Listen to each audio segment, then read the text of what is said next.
Action-packed games, intense plays, latest happenings sa sports, at kwento sa likod ng tagumpay ng mga atletang Pilipino. DZRH TV, Match Point.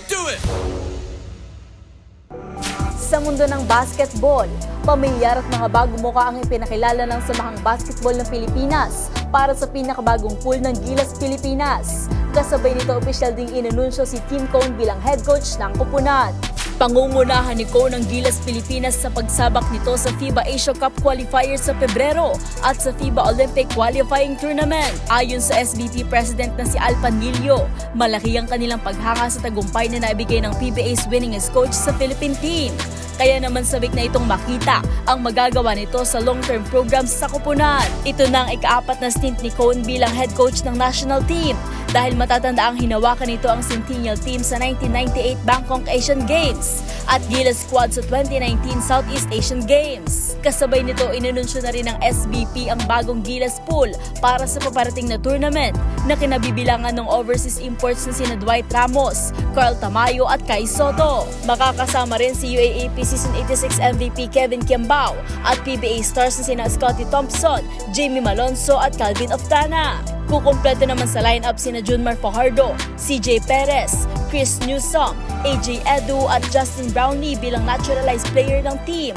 Ngunit nakadepende ang kanyang paglalaro sa desisyon ng FIBA. Makakalaban ng Gilas ng Hong Kong sa February 22, habang Chinese Taipei naman sa February 25. Sasabak din ang Philippine team sa Olympic Qualifying Tournament sa July 2 hanggang 7 sa Latvia.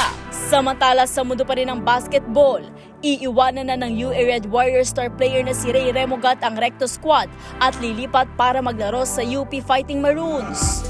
Sa ginawang pahayag kahapon ng manlalaro, nagpati dito ng malaking pasasalamat sa University of the East sa pagkakataon at oportunidad na makapaglaro para sa universidad at makagawa ng pangalan sa larangan ng basketball.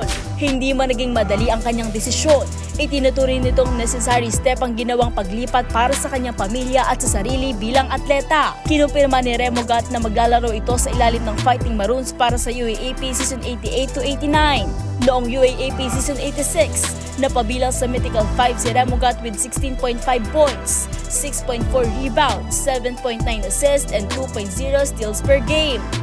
Makakasama ng 20-year-old players sina Harold Alarcon, Janjan Felicilda, Jerry Abadjano at Terence Fortea sa rotation ng Fighting Maroons.